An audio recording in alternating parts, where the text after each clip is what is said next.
Welcome to the Paddle Like a Girl podcast. Hello and welcome everybody. Today we have Cobi. Cobi is an award-winning professional photographer and founder and CEO of Spark Adventure Photography Workshops. Her photography work has been published in Canadian Geographic, Explorer Magazine, Outpost Magazine, Parks Canada, and Outside Magazine. She is an avid outdoorswoman, a runner, advocate for body positivity and anti-diet culture, and most importantly, she is a mom of two. Welcome, Cobi. Thank you for joining me. Thank you for having me on, Tori. Yay, I'm so excited to have you. I'm excited to chat with you for many reasons, mostly because we've known each other for a while now. We've gone on, a couple trips together, but we haven't really had a chance to chat and catch up for a while. So yeah, well, I'm excited. Why don't we start by just chatting about your experience in the outdoors, how you got into adventuring, the things you're doing now? I think that I've always been into the outdoors. I did a lot of camping with my family when I grew up. And so I think it wasn't until later on that I was interested in photography. So I got my first DSLR camera, and really just it all kind of happened when my husband and I lived in the Yukon for a bit, and just that immersion in like the wilderness was just so inspirational, and that's kind of where it all started. So I would basically like all of our family was back home, so I started this blog, and basically all you can do is get outside there and enjoy the wilderness. So that was really where it kind of started, was my adventure up there. Okay, and so what brought you to the Yukon?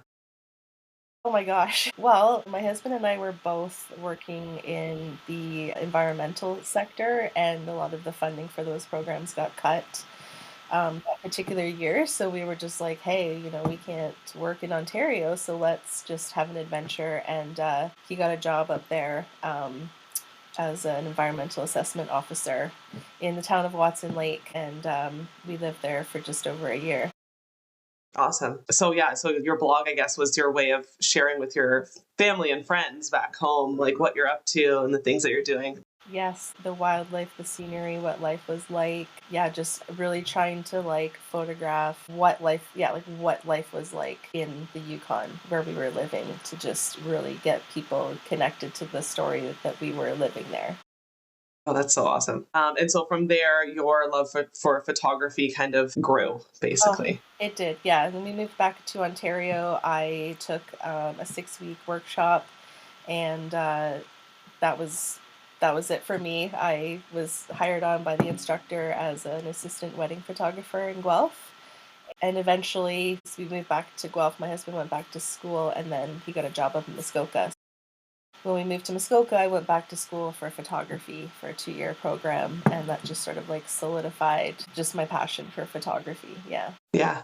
Yeah. And so, well, it's interesting actually, because with photography, I feel like the thing that people think about when becoming a photographer is wedding photography. I feel like I'm a photographer, so I have to do weddings. So, yeah. And you did do weddings for a period of time. So when did that transition from like, wedding to wildlife and adventure? I don't know. I think like when we moved back from the Yukon, it was like in 2014. We got really into canoe tripping. We found Kevin Callan's his YouTube channel, and we were just kind of like blown away. We went on a canoe trip before we went to the Yukon. Like, I loved camping, but I wanted more and more and more. So which eventually like led us to sort of backcountry camping. So when we moved back, got a canoe, and that's really where I was blogging just outdoor adventures, canoe adventures, and that's kind of like where that all started. So even though I was doing like the wedding photography stuff, I was really just more passionate about like being outside and capturing the beauty of nature, and like the capturing the essence of being on a canoe trip, right? Mm-hmm. Yeah. And it's hard to, I mean, I guess the reason why people think wedding photography, because that's like a surefire way to like get paid for the photography work that you're doing. Whereas if you're taking photos of your adventures, you're still, and maybe you're not necessarily doing it to make money, but I'm sure the goal is eventually like, how can I make this my career? So, how did you go from documenting your trips to like working for Georgian College and Parks Canada and things like that? It started so I went back to school for photography, 16, and it was actually like really more focused on studio work and lights and all of that. And that was really great. I love that. But what I really just wanted to do was be outside and photograph out there. So while I learned a lot of like really great skills, I couldn't get rid of like the passion for, the adventure. And there was a moment for a summer where I got to work for Parks Canada as a photographer, mainly of Georgian Bay Islands National Park, but they also sent me to Bruce Peninsula National Park and then some historical sites in and around Kingston, and that was a dream job. But there was only Amazing. so much funding for like a student photographer. It was very short-lived, but it was so incredible, and it fed that need as well. And I worked alongside with Ethan Maleg. He writes columns in, I think it's Outdoor Photographer, and he's a very well-known photographer as well. So he sort of took me under his wing, Amazing. and we talked a lot about like how to get yourself into sort of like that outdoor adventure industry as a photographer. Hmm. I wrote my business plan on doing outdoor immersive photography workshops. Okay. Yeah, Amazing. yeah. That's so cool. It's just cool that it all started with your time in the Yukon and you've carved this path for yourself. It's not easy to do with photography because it's very, especially with AI too these days, it's like, things can get created with AI, but also just with the internet, it's easy for your photos to be stolen. So good for you for making it work. And also now with the workshops, it's a different path than just taking pictures and selling them or whatever it may be. You're now teaching others. Can you tell us a bit about your workshops? Yeah, so I really focus on just finding that connection. I find like in the photo workshops that I've been in before, it's a lot of just sort of like going around to specific areas and then teaching everyone how to take that picture. We really scale that back and really focus on like capturing the connection to nature. So there's a lot of like mindfulness in it as well. We go through life so quickly. We walk through the forest so quickly, and if you just stop and take a look around, there's so much to see. So there's just that connection so that you can take a photo of something authentically. Right. And it's really great in nature because, for example, you come across, a wild orchid or something, and it's like, oh, let's just take the same picture standing up that everyone else is taking. Or like, let's just like look, what story can we tell about this orchid? Maybe there's like a beautiful lake in the background, and, what else can you capture to like show the setting or the environment that this flower is in, right? So it's Hmm. really adding more depth, teaching more depth to your photography, as well as teaching like the practical skills of how to photograph it manual. I love seeing your clients' work because you'll share their work and it's really, really cool and really inspiring. Yeah, it's just really, yes, there's like I posted something the other day about what photography and bread have in common. So it's like making a loaf of bread. You can have all the scientific measurements. The oven has to be at a specific temperature. It needs to bake for that specific amount of time, and boom, Hmm. you have a loaf of bread. Hmm. Or, and this is the same with photography, you can use all the technical skills to like take a perfectly exposed image. But like a loaf of bread, you can also make it based on the smell of it, the texture, the feel of it baking in the oven. Is it rising? Like, is it ready? It's the same with a picture. You can add more layers, more depth to it than just like the technical part of taking a photograph. There's more magic that you can add to it. Okay. So another example of that would be, so for example, a family was at the beach playing all day long, and someone wanted to take a picture of the children building a sandcastle, right? Yeah, everyone's going to take that picture. But what about taking a picture of like what was left over on the beach? The sandcastle that's kind of knocked over a bit, the trail that the kids have dug, like the tunnel that they've dug out in the sand, pouring the water into the lake, all the footprints, like not photographing everything, so you're leaving a piece out to keep the viewer there longer to like think about what is that picture actually saying. Oh, it looks like kids are playing at this beach. Yeah. Wow, that's cool. So it can be learned. The Yeah. creativity can be learned. Because I guess I was in the mindset like, listen, you've either got it or you don't. And so that's really cool. I I hope to take a workshop with you because we're obviously doing a lot of things in the outdoors, and like both Jim and I could really use knowledge in the like technical side of the camera, but also just how to capture kind of the different stories. Can you share a time when capturing a shot required you to push your physical and mental limits? Honestly, I'm going to bring this question like so down to earth. It's going to be all the time. It's all every single time that you drive by a spot where you see something and you don't stop. Like that's the most it's the picture that you haven't captured because of like the how hard it is to stop and take the picture, right? Yes. So it's like, how many times have you driven past something, you're like, "Oh," and then you just keep going, right? It's that mental and physical thing of just stopping and Hmm. turning around and going back is like is the hardest thing, and Yeah, it you're happens so right. all the time. You're so right. So there's actually a spot, and you're in Perry Sound, so I'm sure you're going to know exactly what I'm talking about. And maybe you've been the person who's stopped and taken a picture, but on off the highway, so driving south on the 400 between oh geez, I think it's Highway 124 and Bowes Street, somewhere in between there. I feel like I know exactly what you're gonna say. There's this ring of Yes. Yes. moss, is a Yes. swampy area, and Yes. this perfect circular ring of like mossy, you know exactly what I'm talking It's about. a Jim and I, it's a every it's a time. it's a beaver pond, Yeah. and like the muck and the what are we calling Hmm. it? The Like land is mossy the moss, land. Yeah. yeah, is in a circle, and there's Hmm. nothing in it but water. Nothing. So Yeah. normally, like a beaver pond, you'd have all kinds of like mud and stuff Hmm. around and like mounds of things, right? But it's this perfect circle, and there's nothing but water in the center. It is amazing. And there's like these standalone white pines. Yes. But now you're also on a bridge and there's like this guardrail, and it is really hard to take Yeah. that picture.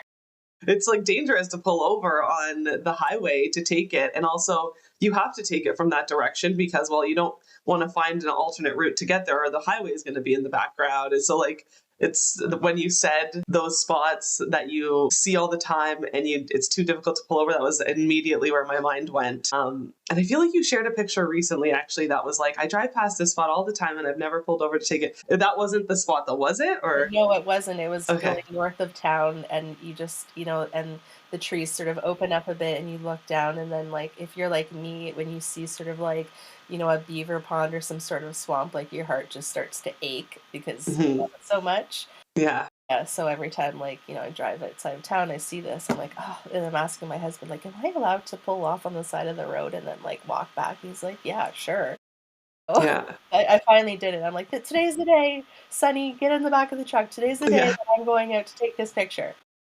Oh, geez. Well, hopefully one day.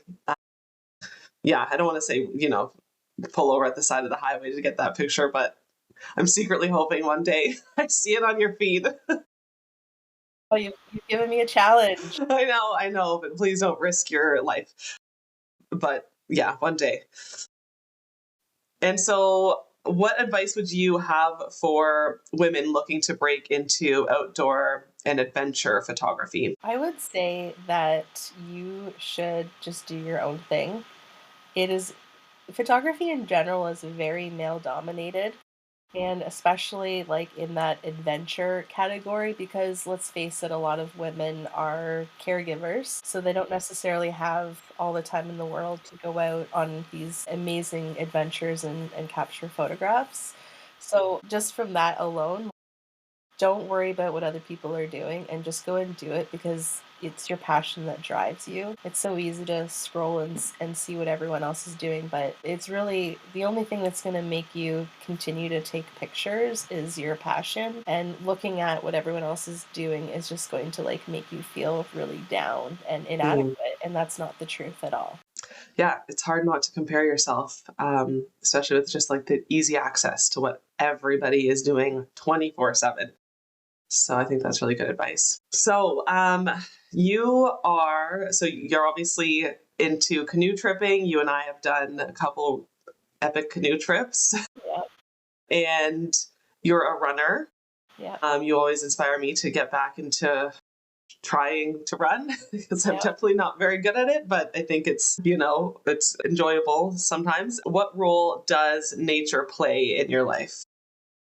It's just it's balance, right? We know that being out in the forest is good for our mental health. It's good for everything. Let's face it. There's no reason, there's no negative reason for being out in the forest. So if you can compare that with, running, taking pictures, going on a canoe trip, I mean, we need that so much more of that right now because we are so connected to computers and screens. And so you have to make time for that. It can be difficult because we're so busy, but it's just so good for us to just disconnect and be out there.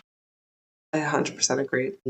Yeah, absolutely. It's too easy to get like just sucked into the screens, and so definitely balance is important. Yeah, and like I want to say like for you too, like people see a lot of your stuff you're, filming outside, right? But they don't see this whole other piece where, you're at home editing videos, doing all the Hmm. back end work. Like there's like you got to create this balance, right? So you get the being outside part, but then it also comes with the work on the computer. It's like photography, right? You get to go out and take the pictures, but then also you got to come back and like edit them, which also to me, I mean, you are in front of a screen, but it is also more fun because I think your picture is the canvas that you go out and take, and then editing is just adding the paint to it, Hmm. right? Hmm.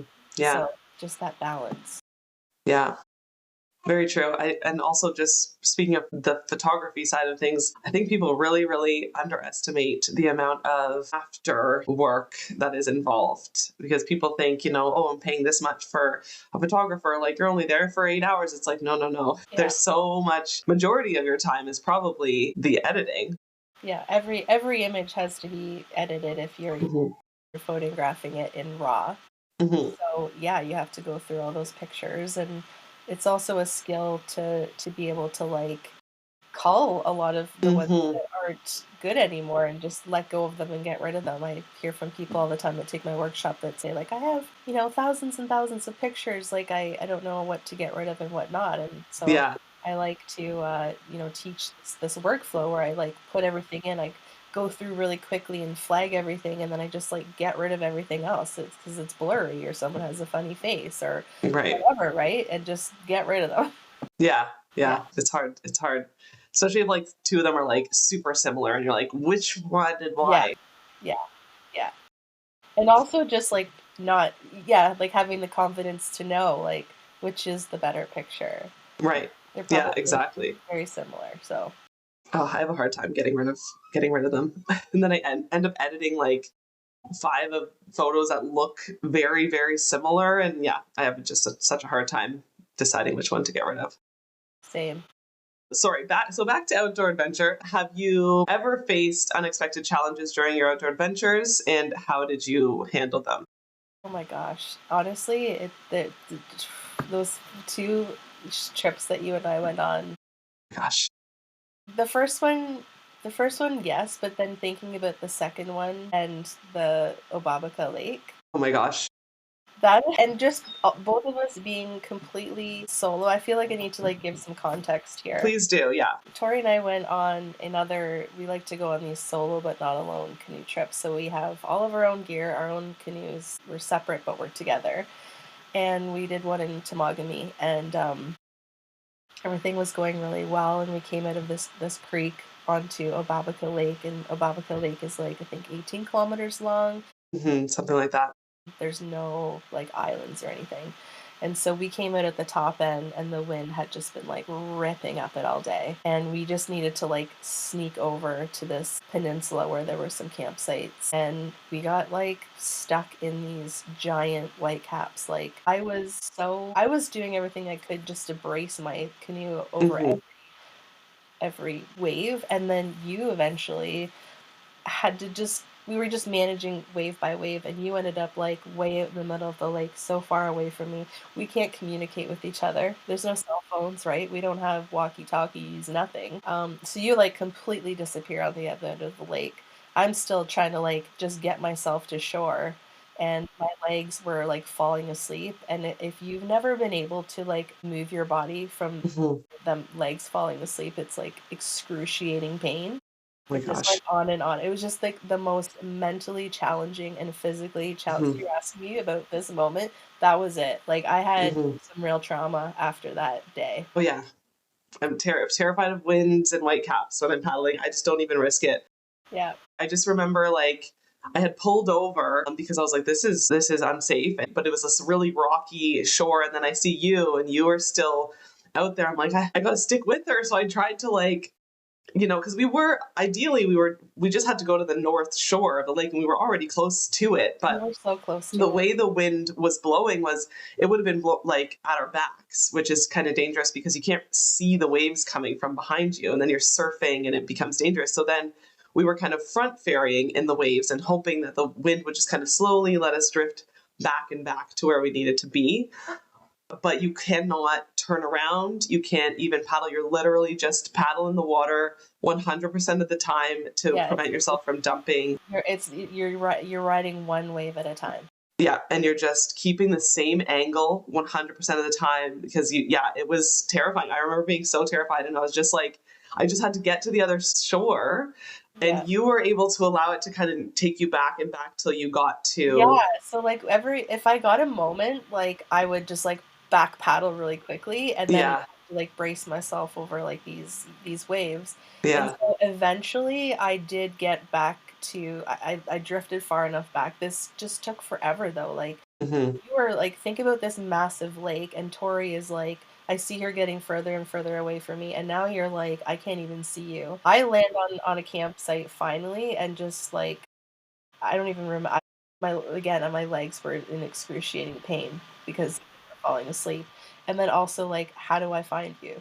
hmm Right? Like, how do who we can't paddle in these waves. Like it was yeah, like getting on 6 o'clock at night. It was like one of those evenings where it was just not letting up at all.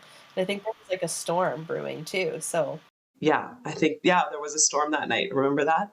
yeah, The thunder, and I just remember looking at the shore. I'm like, okay, I just have to keep this angle, and I will get to the other shore, yeah, which was kind of close to the portage we were looking for. But when I looked at the shore line, it was just cliffs, except for one small section that was like a gradual rock that looked like a perfect takeout. And I was like, if I don't get to that like specific spot, I'm just going to be bashing up against cliffs. And luckily, somehow, I don't know how it happened, but I managed to get right to that exact spot and pulled out. And then, anyways, I was able to kind of paddle along the shoreline until I found you, or until I found a spot. And then you were doing the same thing.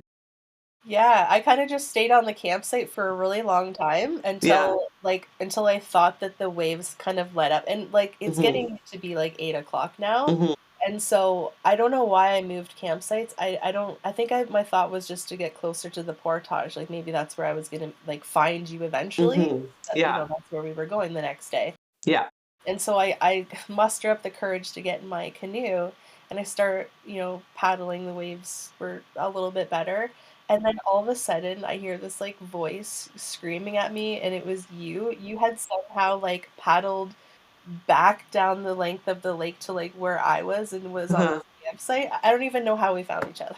I know, I know. I was thinking the same thing. Because I think there was a campsite right across from the portage, and I'm like, well, we're going to this portage tomorrow, and I knew what direction you had gone because you were able to kind of back paddle. Yeah. And so, anyways, I was just like, I'm just gonna wait here, and then you paddled by, and I was like, oh, Kobe. So, oh my gosh, yeah, trauma, seriously. Like, how do you deal with those moments in time? Like, you gotta ride through it. What else can you do in that moment but get yourself through it? Yeah. And on the other side, like, it made one hell of a story, but hmm still very traumatic experience. hmm Yeah, I went on a short canoe trip with a friend, Emily. Oh, you know Emily. I went with Emily just a couple days in Temagami, and we were on Temagami, like the big lake. Temagami, we had to cut across Shining Bay, and so whitecaps on the water, and I'm like panicking. Like I'm not panicking, but I'm kind of panicking a little bit. Yeah. And Emily seemed totally calm the whole time. I'm just like, we shouldn't be doing this. Like, we need to keep this angle, and we need to aim for, if we keep going this way, we're going to get all the way over there. And she's like, it's fine. Like, it's, and I'm just like, clearly, maybe this is just my trauma speaking, but I was so nervous. We were fine, but I'm just like, I never want to paddle in whitecaps ever, Anyways, it was such an experience. I feel like I also just need to quickly mention the first trip we went on. We had like a bear in our campsite. Well, first we got to the lake. I dumped my canoe. Then we got to this campsite. I stepped on a nail, Mm-hmm. and then that evening, like something like huge was like crashing through the bush at us, and Mm-hmm. Buck was with us. He was like Mm-hmm. barking at it. It was just like eh, and you like let off a bear banger, and it just like slowly like sauntered off. I'm like, we're getting Mm-hmm. out of here. So there was like that. But the next day when we were on Lake Louisa, and we're like, we love this campsite. It's so wide open. We're gonna be able to see, like, this is gonna be the best last night. Last night was too scary, whatever. And I go to bed in my tent, and like I hear you like dragging your tent over toward me, and I'm like, Tori, like, what are you doing? Do you not hear that? And I'm like, what? And I listen, and there's like a moose thrashing around and like breaking branches, and like, was it fighting with? It sounded like it was fighting with another. Yeah, it sounded really intense. Yeah, and I was like, this thing is gonna trample over our tents. Like, it's not gonna pay attention. Like, that's how close it was. And there were some people camping on the other side of the peninsula, and so we're like, we need to get over there, and like, we need help. Like, what are we gonna do? We So didn't we're like, even know why. We're just like, we need other people. I don't know. let's get out of here. And we take an axe with us, and we like walk along the shoreline, and it's probably like 10 o'clock at night or 9 or something. It's pretty dark, and we say, excuse me, and these people like, this site's taken, and we're like, actually, we're camping next to you. There's a moose, like, there's moose fighting, and we're terrified that they're gonna trample us. The guy's like, oh, can I come out and like see it? And we're like, yeah, but just so you know, before you come out of your tent, we're standing here with an axe. Don't be afraid. But like, and then we went over there and it was gone. But like, my gosh, right? Well, also it was October. It was in the rut too. So we were like, male moose can be very aggressive at this time. And so we're like, they're more dangerous than bears during the rut. So we're like, what do we do? Yeah, I can't stay in my tent. I thought I was going to get trampled for sure. Yeah. And the funny part was we set up right there thinking perfect moose habitat right across the bay. We're going to see a moose guaranteed first thing in the morning. And then next thing you know, we're terrified of a moose. Yeah. Again, it's like, don't be afraid to go into the backcountry, but things like this happen and you have to deal with it, right? You have to be prepared for any of those things.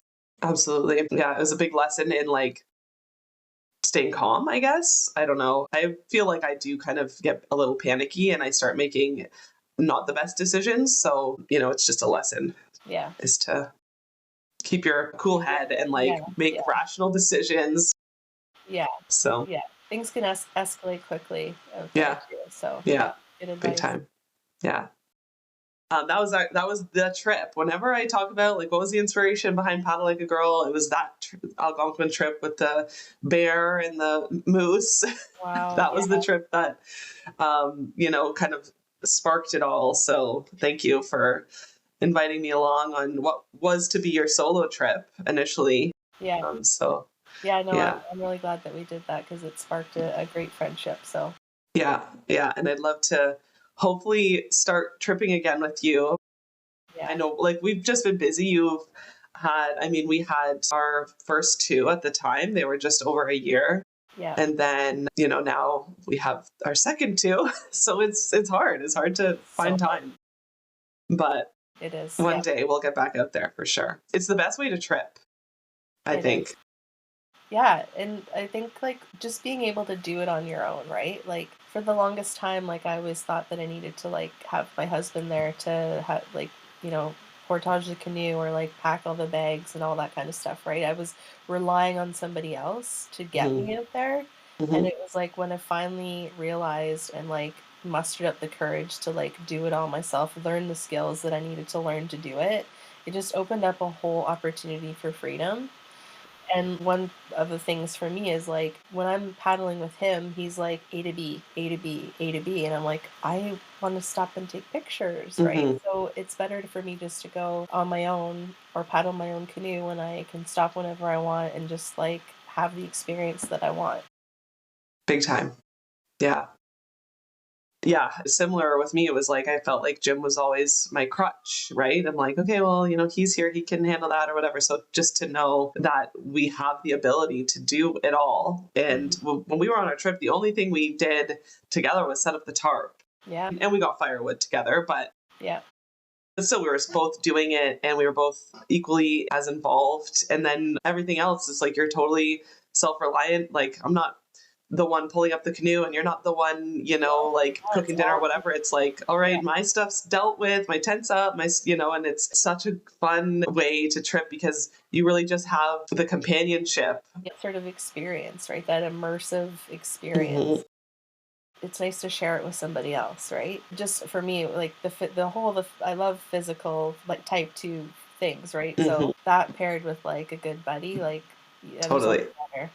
So what is in your camera bag when you're out on an adventure? These days it's pretty light because being a mom, a small business owner, like I don't have a lot of time. Sorry. I have like a I have the things that I've been using for such a long time, so you just get used to, like, your gear, right? But I always take a tripod.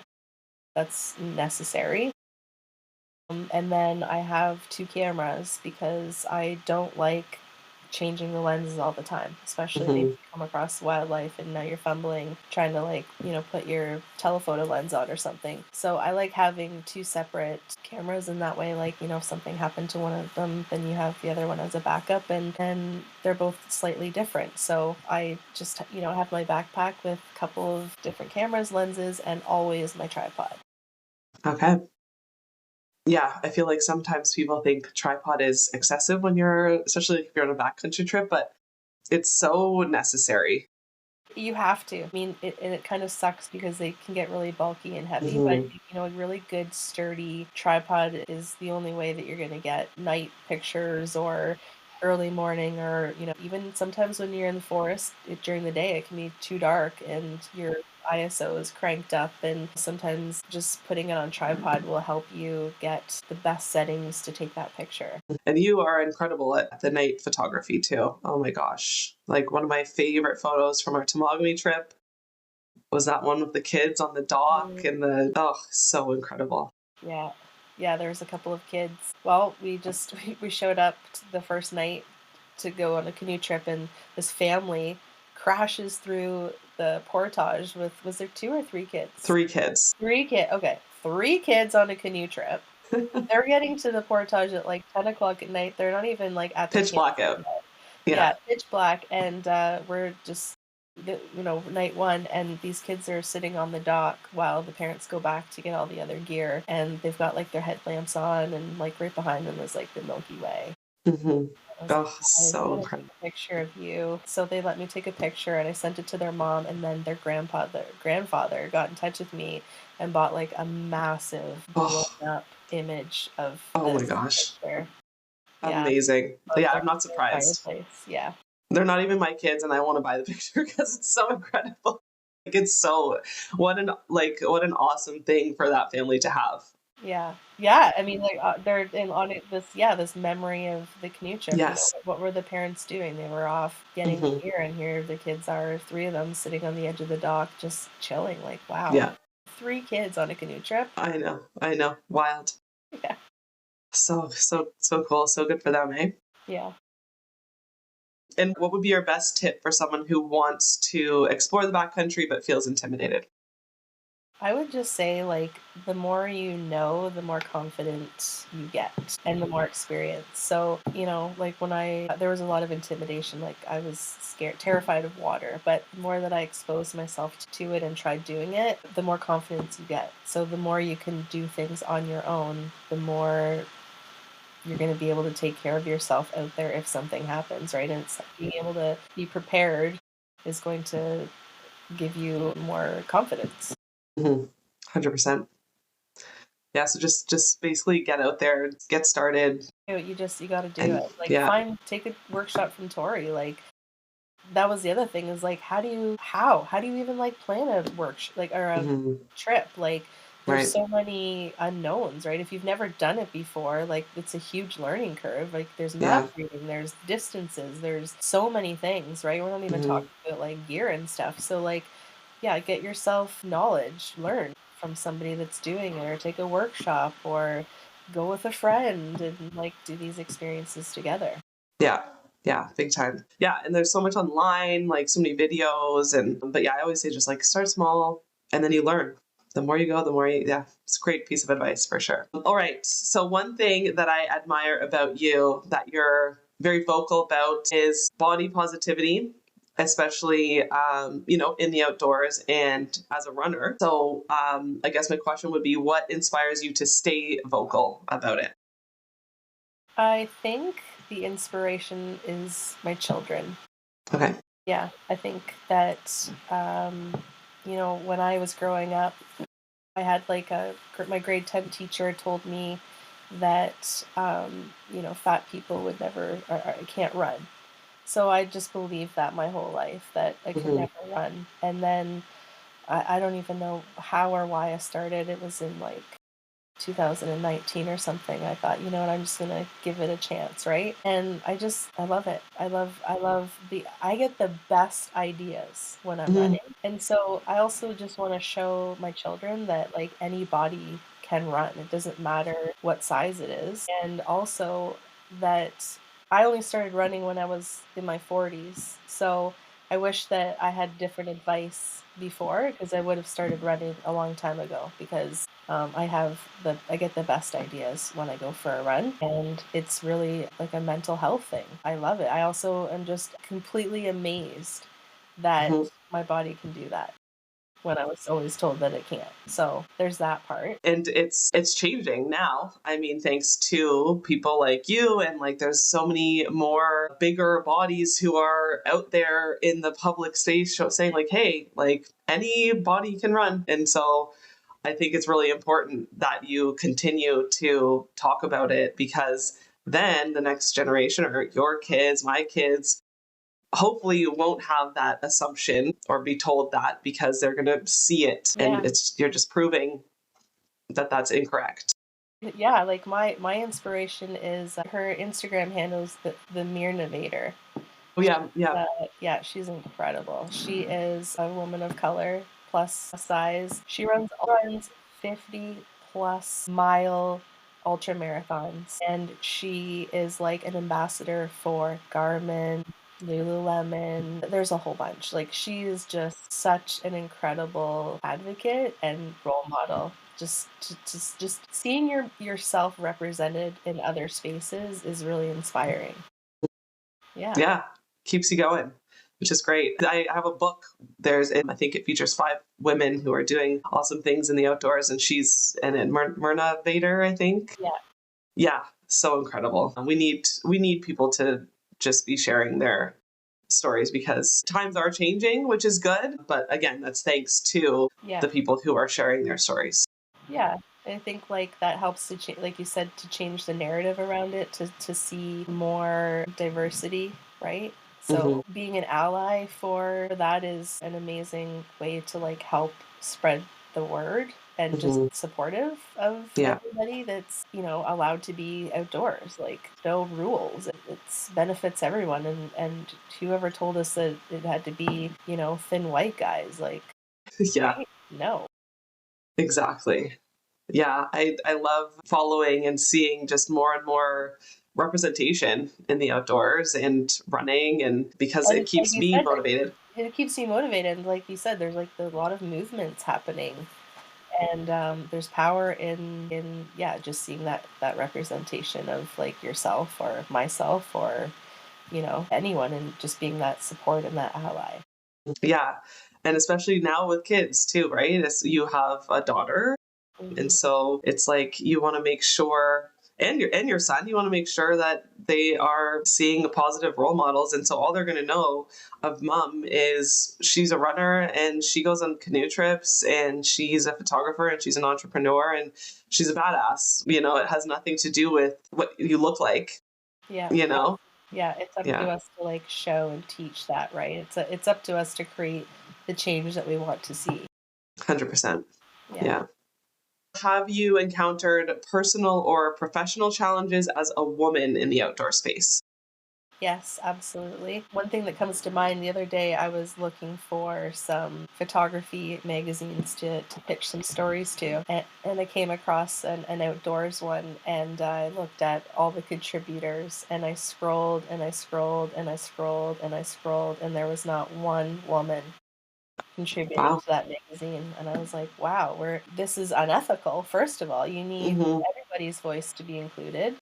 So yeah, you come across that, and I had mentioned it before, like with outdoor stuff, men just don't have the caregiving. I mean, there's changes now. There's lots of really present parents and stuff, but generally speaking, a lot of photographers are men who can go and have all the time in the world to go and photograph these extravagant adventures and stuff. So that's hard to deal with. And the other piece was like, there was a workshop. I did one workshop where it was co-ed, and there was one guy who had this like big fancy camera, and he was trying to trip me up. I'm teaching it, and he's asking all these technical questions, right? Trying to like insert his knowledge over me. And I answered every question. I was like, yeah, I am that great. But also, I'm just thinking, like, dude, you are taking a beginner's workshop. Like, that is too much camera for you, and you're not gonna get anywhere by intimidating people.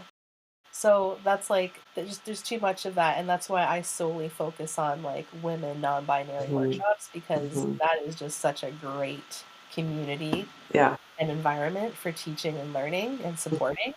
Yes. Yeah.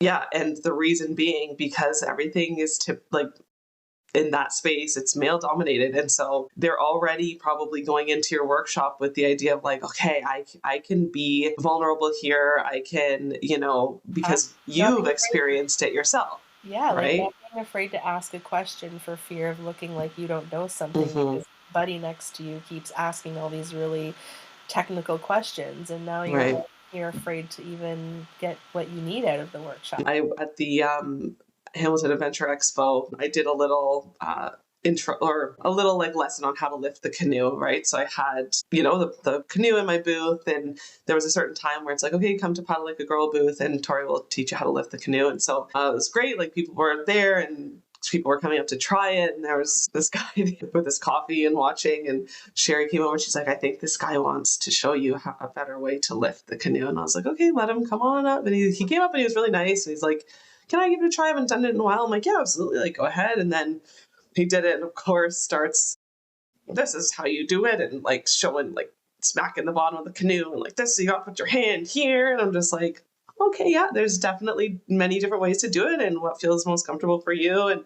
But like then kind of teaching everybody else who's still standing around. And I'm just like, is he trying to make me look like I don't know what I'm doing or that I'm not competent to be? That's a me thing. Like I need to take responsibility for my feelings, but it is. And like, and part of me was like, I wish you just said guy. Like, I've taught hundreds of women how to lift a canoe. I know what I'm talking about, and there's 2 or 3 different ways to do something. Yeah. And I know it's hard when you're like, when someone in the moment is intimidating you, right? Yeah. Of course, afterwards you're always like, I should have said this. I should have said that. Yeah. But anyways, it was fine. But it actually was like, this is exactly the reason why we need these spaces, because, you have to have the flexibility or the understanding that there are different ways to do it. And I've learned different ways to lift the canoe from people in my workshops, or like different ways to teach it, because I see somebody pick up a way to do it that works better for them. So it's just, understanding that people are going to learn in different ways. And isn't that's what's so great about it, right? Is that there are so many different ways. There's different ways to pack a bag. That's everyone's prerogative, right? To do that. But That if we're always allowing a man to lift the canoe for us, we're never going to do it ourselves. We're never going to like feel the empowerment that we already know is inside of us, Hmm. right? It takes just try it. Lift a canoe over your head, and you are going to feel you're going to have that. You already have the empowerment. It's just that's a way that it can come out, right? Yeah. So your workshops then, you're are you solely doing women non-binary, or do you have like some co-ed as well still? No co-ed. It's all Okay. women non-binary, and that's the way it's going to remain. That's Yeah. awesome. Teaching that community learning and just yeah, there is the camaraderie against like a group of people like that is just so inspiring and it's exciting. Yeah. Yeah. And I don't think people really realize how supportive of an environment it really is when everybody's coming in with the same mindset. Hmm.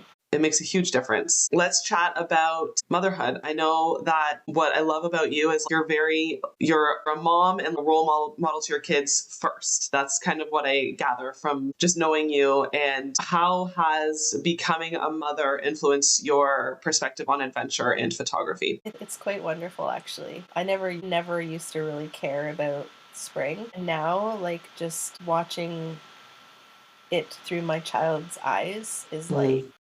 it just gets me emotional thinking about, like, the Uh, wonderment of it, right? Like, how simple it is and the wonderment of it, and I think, like, photography, adventure, getting my kids out, like, I do it because I want them to, like, have the same relationship or get as much from it that I do, and the only way I can do that is by teaching them and immersing them in that. My daughter Severn, she's, 6 and a half. Last summer, I took her out a couple of times to go photographing with me. And like it was the most wonderful thing. We just walked around and just to watch what she was going to take a picture of and my gosh and to show her to like look at life. Like when you're looking through the lens of a camera, you're so hyper focused on that thing, right? Instead of, this phone that we're moving around taking pictures of, you are hyper focused. Or like you're studying something, you're waiting for like a wave to capture the waves crashing, or you're watching wildlife through it because you're going to photo. Like it's such an amazing tool that I want my children to be able to like take that and like hyper focus on the wonderment of nature. Amazing. And so is she showing a lot of interest in photography? Yeah, she loved it. She asked me quite a number of times, like, "Can we go out again? Can we go out again?" It's so great. Yeah, and she also like my husband has taken her out duck hunting a number of times. Awesome. So just like immersing her to like that aspect of nature too, where like, you harvest your food and like that connection as well. Hmm. So it's just trying to find like those deeper connections to the land and nature is really gonna like help them appreciate it and fight for it when that time comes. Yeah. And just again like get the benefits of like being out in nature and knowing that when you're having anxiety or you're depressed or like you need to take your mind off something, like just go to the forest. Or for me it's water, like just the sound. When I was like giving birth to both my children, I just shut down and like replayed the sound of washing up on shore over rocks, and this is like how I calm myself down. I just like Yeah. picture that it's in the backcountry, right? I'm sitting there in the backcountry. Maybe it's like the afternoon, the sun's setting, and like you can just hear like that water. Yeah. That's beautiful. So, do you have any tips for balancing motherhood with that passion for exploration? I think just don't let anything get in your way. Most of my time, and this is what happens, is my nature time is spent through like giving it through them, right? Hmm. I don't get as much time to like go out on my own and like reconnect. And there's some times where I feel so disconnected from nature. I'm like, I need to go out by myself and like I need this immersive. I need to go on a canoe trip. I need this like deep immersive experience because I spend so much of my time, nurturing my kids through this, which is a very important thing to do. But yeah, just trying to remember and to like find that time for like myself to remember like, how it makes me feel, right? Right. Yeah. Yeah. And so, my last question for you will be, if you could give your younger self one piece of advice, what would it be? Don't limit myself. And that like some of that advice, like, you can't run, I wish I'd never listened to that, because I can, and I do, and I am, and it's so wonderful, right? So just because someone says you can't do something doesn't mean that you can't. It's not up to them, it's up to you. So I wish like I kind of really like was able to like drive that message home as I was like growing up, and had more like self encouragement, I guess. Right. Yeah. Yeah. I mean, as an adult, you realize these things. You're like, oh, if only I had this confidence as a teen, how different would my life be? But, here we are. So But it's that's, all life and learning experiences mhm. too, right? So, Yeah, I only know this because of what I went through, and now exactly. I'm, advocating for all those things now. So it's all about life experience. Yeah, big time. Okay, well, I won't keep you much longer, but I do have 5 rapid fire questions. Oh my God, you didn't warn me about I this. know, I'm sorry. They're quick. They're not deep. You can be one word answers if you Okay. can. And they're just kind of off the top of your head. Okay. What is one piece of let's make it more specific. What is one piece of photography gear that you can't trip without? It would be just my Sony camera. Okay. Um, what is best to capture? Sunrise or sunset? Sunrise. Okay. If you could only bring one type of lens, which would be best for outdoor and adventure photography? I would say like a good, oh my gosh, I would try to do somewhere in the middle. So like a 24 to 200 if you can, somewhere so you have like a bit of wide angle, and then you can have like a bit of the telephoto so it covers like all bases. Okay, Yeah. great. That's great. What is one thing that you find you're always telling your photography students? Stop shooting at eye level. Okay, that's great. So whatever eye level is to you, whether you're standing up, whether you're in a chair, if you can photograph at a different perspective, it makes more interesting pictures because we're not used to seeing things that Right, right. Yeah. Okay. And last, coffee or tea before sunrise photos? coffee for sure. Coffee is the lifeblood of motherhood. Yes, it is. Caffeine. Yeah. Thank you. So if people are looking for you, where can they find you? They can find me on Instagram and on my website. I have a lot of really fun and exciting workshops this year. I've branched out and have some really interesting locations. We're doing a cave session, so like learning how to photograph inside of a cave. Wow. Yeah, and there's a tulip festival in Ottawa. We're doing a awesome cruise and full day workshop at Wow. Flower Pot Island in Tobermory. Amazing. Yeah, there's a whole bunch. We're doing like a weekend in Grundy in September to get a lot of those amazing misty sunrise shots. A lot of fun things. We can get so caught up in like this extravagant location like Iceland and Mhm. Mexico or whatever, but there's actually a lot of beauty right here in Ontario, and those are the locations that I like to take my students to show them that photography is so accessible. You don't need to wait for that, dream lifetime trip. You can photograph the beauty of life around you right. Yeah. That's amazing. I can't wait. I follow you, so I'm excited to see all this on your socials, but I will add like link to your website and your socials in the show notes. Awesome. Otherwise, thank you so much. Yeah, It was a lot of fun to catch up with you, and yeah, I'm excited to follow along. that sounds great. Thank you, Tori. Yeah, thanks. Talk to you Thanks. soon. Bye.